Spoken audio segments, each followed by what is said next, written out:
La signature de cette convention nous permet de concrétiser l'une de nos missions phares que nous partageons avec le PSEJ, qui consiste à offrir à nos compatriotes, donc à la jeunesse sénégalaise, comme elle a eu à le dire, de toute catégorie professionnelle, des formations adaptées aux besoins du monde socio-professionnel.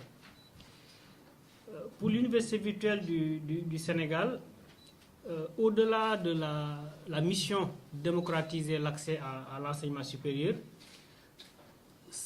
l'UVS est aussi un outil qui vise à accompagner les collectivités territoriales et la jeunesse de façon générale par la formation de ressources humaines aptes à répondre à la politique de territorialisation des politiques publiques.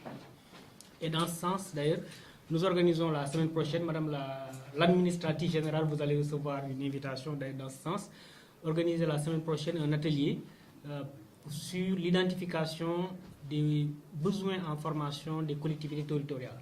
C'est un processus que nous avons démarré depuis l'année dernière avec l'appui du PAUVS pour identifier les besoins en formation des élus locaux, des entreprises du secteur privé, du secteur informel, de l'administration publique.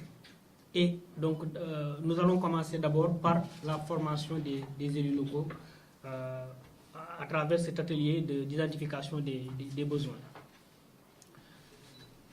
Et avec le projet de construction des 50 espaces numériques ouverts à l'échelle nationale, vous comprenez que l'Université virtuelle du Sénégal se retrouve dans une situation où elle favorise l'accès à la formation aussi bien pour les jeunes que pour toutes les catégories socio-professionnelles de notre pays.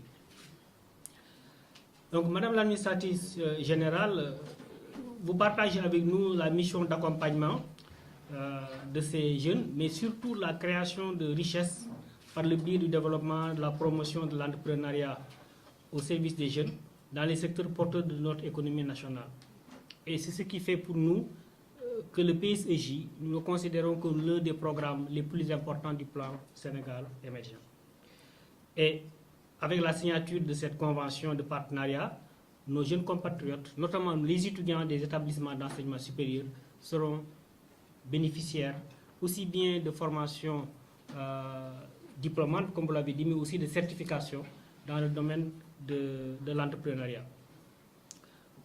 En acceptant de nouer ce partenariat bénéfique à nos deux entités, vous nous permettez ainsi de profiter de votre expérience, votre expertise dans le domaine de l'entrepreneuriat, mais aussi de profiter de votre réseau diversifié de partenaires pour faire fonctionner de façon optimale aussi bien notre modèle pédagogique, mais aussi nos différents espaces numériques ouverts. Je tiens donc à vous rassurer quant à notre engagement à faire de ce partenariat un succès qui servira au niveau national. Et tous mes collaborateurs qui sont ici présents, notamment les responsables des directions les plus concernées, je veux citer déjà, nous avons le directeur de la formation et de l'ingénierie pédagogique, M. professeur Hassan Diop, qui est présent, le directeur du développement de la coopération, qui est présent, le directeur des études de la recherche et de l'innovation, qui est présent, et toute l'équipe de la communication et de la coopération qui sont ici présents. Donc, connaissant votre engagement, je ne doute point qu'il en sera de même du côté de l'équipe de coordination du PSEJ. Et c'est d'ailleurs pour moi l'occasion de vous féliciter votre équipe pour le travail abattu en si peu de temps qui a permis vraiment d'obtenir les résultats que nous connaissons au niveau du PSEJ. Il y a quelques années ou quelques mois, le professeur m'avait sollicité pour lui trouver des intervenants pour des modules en TIC. Et au bout de quelques jours, elle m'appelle pour me dire que j'en ai viré, je ne sais plus combien, parce que les personnes ne faisaient pas le travail qui était demandé. Donc pour dire que elle a une rigueur qui fait qu'il n'y a aucun doute sur sa capacité en tout cas à gérer ce projet-là. Et depuis, je me suis rendu compte que les personnes qui avaient été identifiées, en tout cas ceux qui ont continué à faire le travail, ce sont effectivement ceux qui ont donné satisfaction.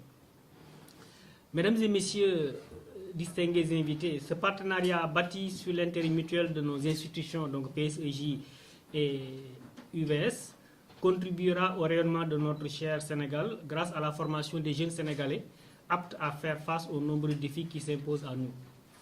J'invite ainsi particulièrement les étudiants à être attentifs aux différentes offres du PSEJ afin de pouvoir mener à bien leurs projets. Par ailleurs, il me plaît de rappeler qu'un des axes de notre politique d'accompagnement à l'insertion professionnelle à l'UVS est lié à l'auto-emploi. Déjà, il faut noter que le modèle pédagogique de l'UVS, qui est basé sur le e-learning, favorise le développement du concept d'étudiant entrepreneur. En effet, beaucoup de nos étudiants profitent de cette flexibilité qu'offre la formation à distance pour développer des activités professionnelles au sein de leur terroir. Par exemple, certains de nos étudiants sont des agriculteurs. Par ailleurs, dans le cadre de l'accompagnement à l'insertion, l'UVS a mis en place un certain nombre d'outils pour favoriser l'entrepreneuriat. Il s'agit notamment de l'organisation de formation en entrepreneuriat. Entre le mois de mars et maintenant, plus de 7 ateliers de formation ont déjà été organisés sous la forme de pauses créatives avec l'Agence de développement et d'encadrement des petites et moyennes entreprises, ADPME. Et il semblerait que plus de 350 étudiants ont été formés dans ce sens-là. La mise en place d'un Fab Lab incubateur qui est un projet et qui va démarrer d'ici la rentrée prochaine. L'organisation d'événements et d'activités de création d'entreprises. Donc, il y a l'accompagnement à la soumission de projets au concours de création d'entreprises, l'organisation de Startup Weekend et l'organisation d'un challenge UVS Entrepreneuriat. Ce challenge, dont la première édition va être lancée bientôt, est destiné à identifier, soutenir et booster les initiatives novatrices et remarquables des étudiants de l'UVS pour en faire des projets smart, innovants, durables et en phase avec les domaines d'intervention du PSE. Et dans ce cadre-là, évidemment, nous espérons pouvoir bénéficier de l'expertise du PSEJ et de tout ce qui a été fait jusqu'à maintenant pour nous permettre de pouvoir réussir effectivement donc, la mise en œuvre de ces activités liées à l'entrepreneuriat de nos étudiants. Je ne saurais clore mon propos sans donc remercier Madame l'administratrice générale et son équipe pour leur accueil et leur dire que nous sommes tout à fait disponibles en tout cas pour accompagner le PSEJ par rapport aux obligations qui sont les nôtres dans le cadre de cette convention-là. Et nous sommes persuadés qu'effectivement le PSEJ va beaucoup nous accompagner dans le cadre de l'entrepreneuriat de nos étudiants. Puisque, comme vous le savez, nous avons beaucoup d'étudiants. Nous avons la particularité d'avoir des étudiants qui sont dans leur terroir et qui développent énormément d'idées. Et je pense que souvent, ils ont juste besoin d'un petit coup de main pour pouvoir faire valoir ces idées-là.